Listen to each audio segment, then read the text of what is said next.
All right, JD. First question for you is: how have your kids been influenced by sport participation?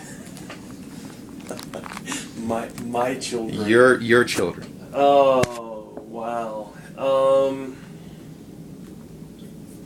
Well, my wife and I are on two different, I think, trains of thought in a way. I think they should start a little bit older.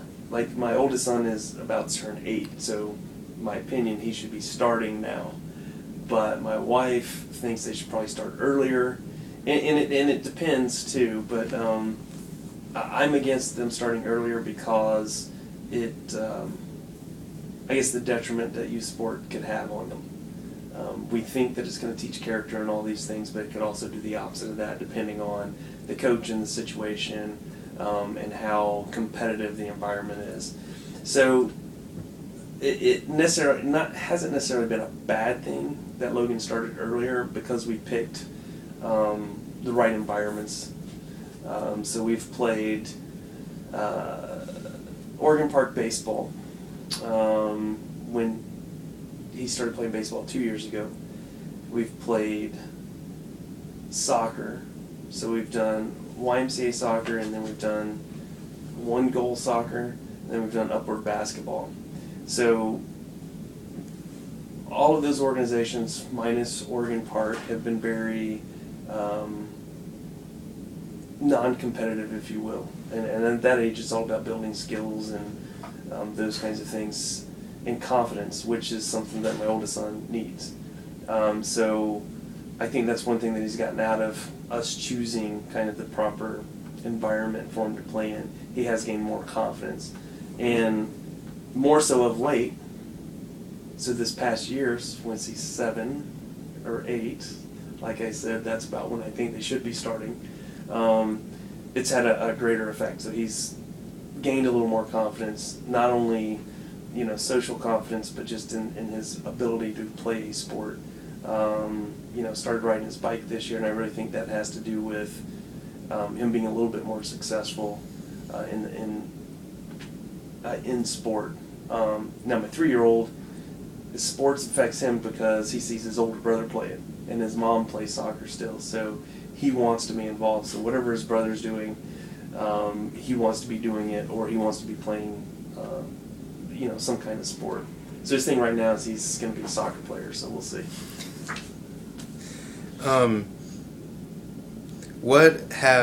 In what ways has the coach's influence been positive or negative in your observances? Let's see. Mostly it's probably been positive, but we're still at such a young age that it would be hard not to be. But with baseball, baseball's different. His coaches in the fall and this spring are really good. They're talking to him all the time because he's the youngest within that age, so he's very immature compared to the other players on the field. So they constant reminder, and he hasn't played as much, so they've done a really good job of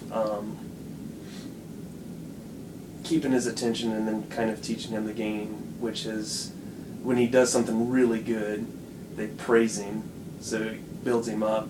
And then if he messes up, again, it's not oh, you're an idiot, you shouldn't do that kind of thing. So it's kind of positive reinforcement the whole time.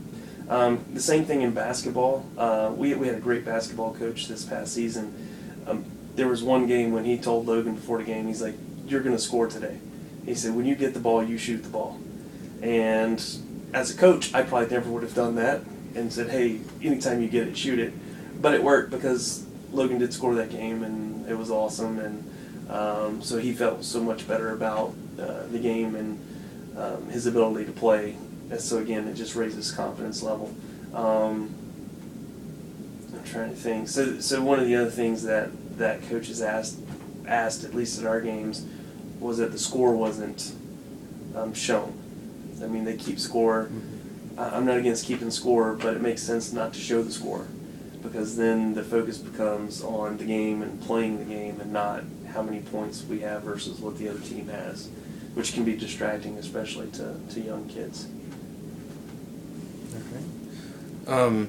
Do you think burnout is a real thing? That is, does it actually exist, or is it just something that people use to explain someone quitting?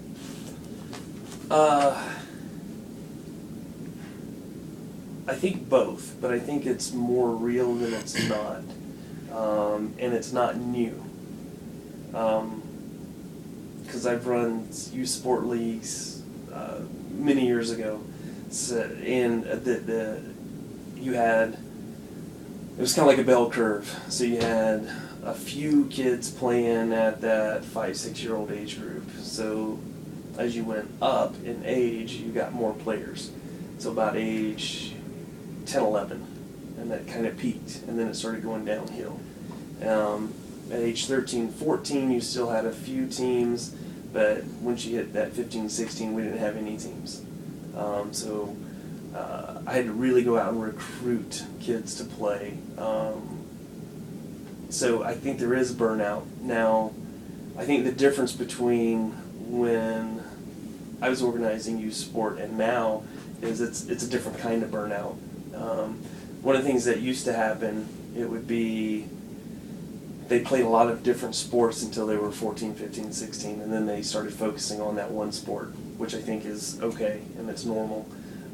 Because once you get into high school, you probably should start selecting the 1 or 2 sports to play. And it wasn't necessarily burnout of the sport or sport in general, as it was, something's got to give. I got a lot of other social things going on. So there's girls or boys and family, and I want my independence, and there's a whole lot of developmental things going on. Post 13, 14 years old, that takes away from youth sport. So I do think there was probably burnout, but again, I think the burnout's different now. Now we call it burnout because they're playing one sport in their entire life, or at least that's our perception with the majority of youth sport athletes. Is that when they start playing baseball at 3, they're playing baseball until they quit playing baseball for whatever reason. Either they don't make a team or there's too much pressure and they just leave. And the pressure can come from the parents, or it can come from the kids, or the league that they play in. And it's unfortunate because they can still play. They just don't have to play at such a high level. But I think the parents the kids value that part of their identity. Like they've come to identify themselves as,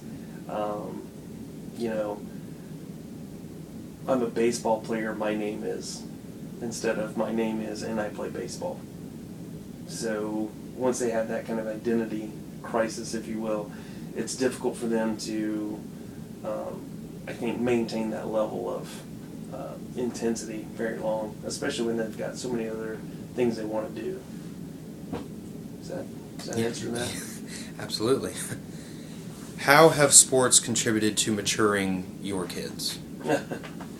Well, with them being so young, it is hard to say. The 3-year-old is a 3-year-old. Work in progress. Absolutely. It's a constant battle with a 3-year-old. I really think, though, Logan has come a long way just within the last year, probably for several different reasons. But we definitely could see a difference when he was playing a sport versus when he wasn't playing a sport, and how he interacted at school, how he, acted at home, and his responsibility level. Now, how much can I say that's really sport? I don't know, because we also hit a developmental junction of this 6 to 8 year old jump. Things just started clicking, I think, developmentally, so both emotionally and maturity wise. But I think having that responsibility of playing a sport, being a part of a team, having to go to practice and games does help, and it gives them an opportunity to be responsible not just for themselves but for other people, or responsible to other people. All right, last question I have for you is, have you seen or observed any other influences or reasons for dropout that I haven't mentioned in this interview? And if so, what are they? So really, it was burnout, essentially, right? So I know when I was talking about burnout, I mentioned a couple of different things that I think help increase the rate of burnout, but it's that age, puberty, 13, 14, there's just so many other things that they can be doing. So again, girls, boys, you weren't interested in them until 13, 14 years old. So that becomes a distraction.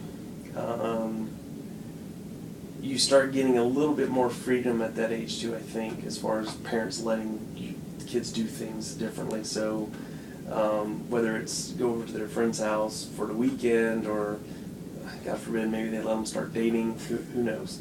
But I think just there's a lot more things that kids want to start doing as far as life is concerned, that sports taking up too much time, especially in today's sport world where they're practicing, even if it's not a school team, 4 or 5 days a week, and then they have competition on the weekend, and that's just a lot. So I really think social life is going to be a big influence. Friends is going to be a big influence, whether their friends play sports or not, and what sport their friends play. So I think that's one reason why Logan plays baseball, is our next door neighbor, even though Jack was in his 80s, that was his friend. Jack was always watching baseball. And then I think he had a few friends at school that played baseball. And those are the influences that have, I think, gotten Logan to want to play baseball. Because we don't talk baseball, we don't watch baseball at the house. I didn't play baseball. My wife played softball for a couple of years in college and high school, but I think outside influences, friends, maybe the games that they're playing at school, not only influence what they participate in, but what they don't participate in. All right. That's all I have for you. Thank you. All right.